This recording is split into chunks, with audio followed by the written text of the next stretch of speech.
Suku Himba merupakan salah satu kelompok etnis pribumi yang telah menetap selama ratusan tahun di wilayah barat daya Namibia, sebuah negara yang berada di kawasan Afrika bagian selatan.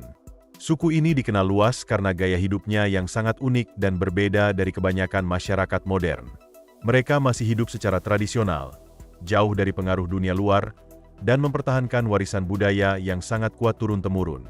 Salah satu fakta paling menarik dan mungkin mengejutkan tentang suku Himba adalah kebiasaan mereka yang tidak menggunakan air untuk mandi. Tradisi ini berlaku untuk seluruh anggota komunitas, baik pria maupun wanita. Di balik kebiasaan yang terdengar tidak biasa ini, sebenarnya tersimpan alasan yang sangat logis dan syarat makna budaya.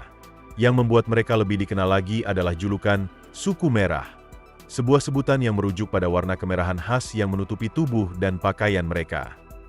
Tidak sedikit orang yang penasaran, mengapa kulit mereka tampak merah? Nah, disinilah letak keunikannya. Suku Himba memiliki tradisi kecantikan yang sangat khas dan telah diwariskan dari generasi ke generasi. Alih-alih mandi dengan air seperti kebanyakan orang di dunia, mereka mengandalkan campuran khusus yang disebut otjize, kombinasi dari batu oker merah yang dihancurkan, dicampur dengan lemak hewani, mentega, serta rempah-rempah tertentu. Campuran ini kemudian dioleskan ke seluruh tubuh dan rambut, menciptakan lapisan pelindung berwarna merah bata yang sangat mencolok. Campuran otjize ini tidak hanya berfungsi sebagai pengganti air untuk kebersihan, tapi juga memiliki berbagai manfaat lainnya. Di tengah lingkungan gurun yang panas, kering, dan penuh debu, lapisan ini membantu melindungi kulit dari sinar matahari yang ekstrim, menjaga kelembapan alami kulit, serta mencegah masuknya partikel debu dan kotoran. Jadi, bukan karena malas mandi, melainkan mereka telah menemukan cara yang sesuai dengan kondisi geografis mereka untuk menjaga tubuh tetap bersih dan sehat. Selain fungsinya yang praktis, penggunaan otjize ini juga mengandung nilai estetika dan simbolisme yang kuat. Bagi wanita Himba, tampilan kulit berwarna merah dianggap sebagai lambang kecantikan, kekuatan, dan identitas budaya. Bahkan, dalam kepercayaan mereka, semakin merah kulit seseorang, maka semakin tinggi pula daya tarik dan status sosialnya dalam masyarakat. Tidak heran jika para wanita Himba sering disebut-sebut sebagai wanita tercantik di Afrika. Penampilan mereka yang eksotis, ditambah dengan gaya rambut yang dipilin dan diukir secara artistik menggunakan otjize, menjadikan mereka sangat ikonik dan dikagumi banyak orang dari berbagai belahan dunia. Ritual kecantikan ini tidak hanya menjadi bagian dari rutinitas harian, tapi juga menyatu dengan jati diri mereka sebagai suku yang kuat memegang adat istiadat. Mulai dari anak-anak hingga orang dewasa, semua mengikuti tradisi ini sebagai bentuk penghormatan terhadap leluhur dan alam sekitar. Jadi, ketika kita melihat suku Himba dan kebiasaan mereka yang mungkin terasa asing bagi kita, penting untuk memahami bahwa setiap tindakan dan tradisi mereka memiliki alasan, makna, dan nilai budaya yang dalam. Di balik penampilan merah yang mencolok itu, tersembunyi filosofi hidup, ketahanan terhadap lingkungan ekstrim, serta kecintaan terhadap warisan leluhur yang luar biasa. Bagi masyarakat suku Himba, konsep kecantikan jauh melampaui sekadar penampilan luar. Kecantikan bagi mereka bukan hanya apa yang tampak di permukaan, tapi merupakan perpaduan antara jiwa yang selaras, spiritualitas yang terjaga, dan hubungan harmonis dengan alam sekitar. Inilah alasan mengapa dalam pandangan mereka, kulit berwarna merah bukan sekadar hiasan, melainkan simbol dari keindahan sejati. Semakin merah warna kulit seorang wanita, semakin tinggi pula nilai estetikanya di mata komunitas. Namun jangan salah tangkap ya. Ini bukan sekadar soal warna atau gaya. Ini bagian dari identitas budaya yang sangat kuat. Dan yang menarik, ritual pewarnaan tubuh ini tidak hanya dilakukan pada kulit, tetapi juga pada rambut. Sebelum campuran pewarna alami, yang dikenal dengan nama otjize, dioleskan, rambut wanita Himba terlebih dahulu dibentuk dalam model kepangan khas. Kepangan ini bukan hanya mempermudah proses pengolesan, tapi juga berfungsi sebagai penanda status sosial, usia, dan tahapan kehidupan seorang wanita. Bisa dibilang, gaya rambut mereka adalah bentuk komunikasi visual yang mencerminkan posisi seseorang dalam masyarakat. Tapi proses ini nggak dilakukan sendiri-sendiri loh. Sebaliknya, kegiatan mengoleskan otjize ke tubuh dan rambut justru jadi salah satu momen kebersamaan yang paling hangat di dalam komunitas. Biasanya para wanita duduk melingkar, saling membantu mengoleskan campuran itu sambil bercerita, menyanyi, dan tertawa bersama.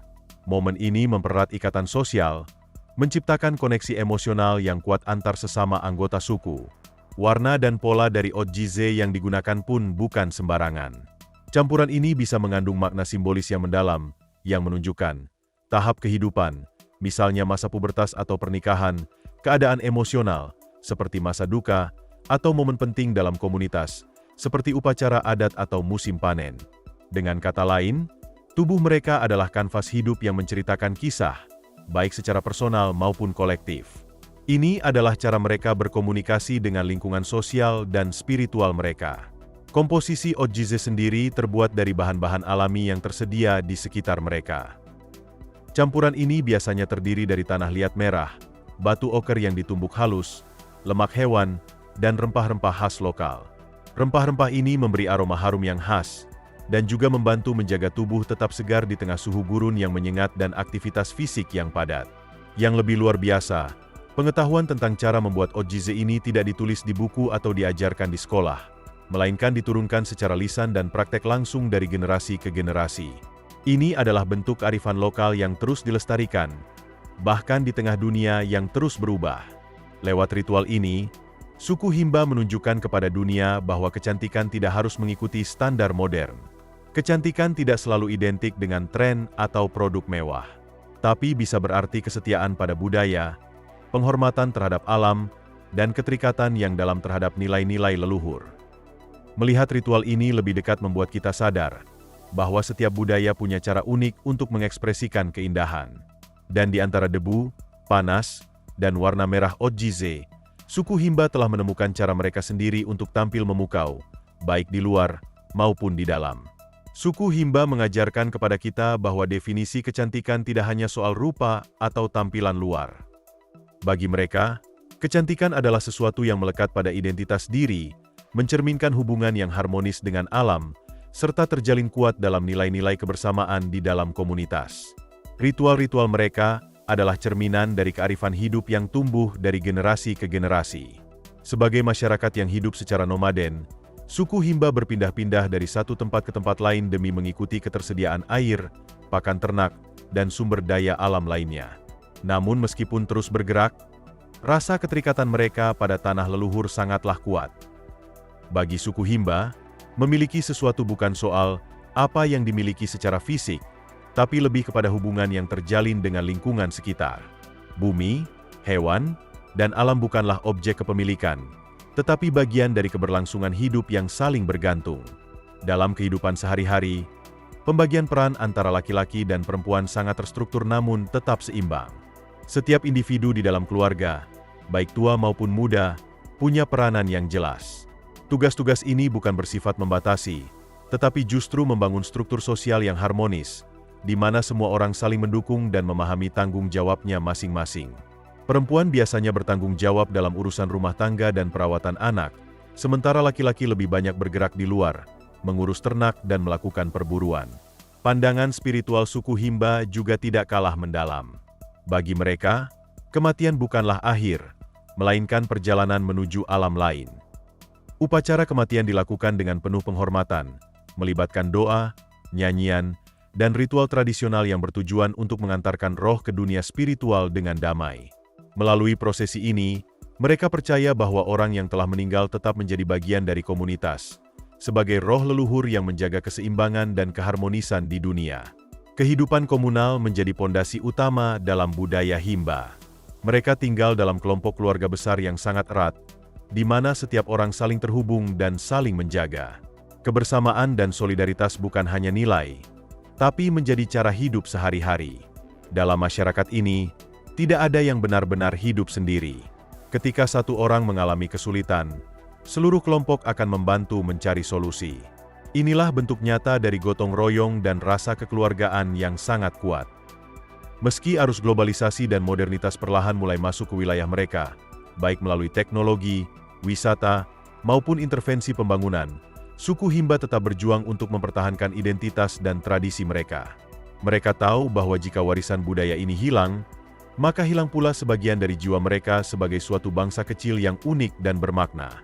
Kita bisa belajar banyak dari suku Himba tentang kesederhanaan hidup, tentang bagaimana hidup berdampingan dengan alam tanpa merusaknya, tentang pentingnya nilai kebersamaan, dan tentang bagaimana kita bisa menjalani hidup dengan penuh makna tanpa harus bergantung pada kemewahan modern.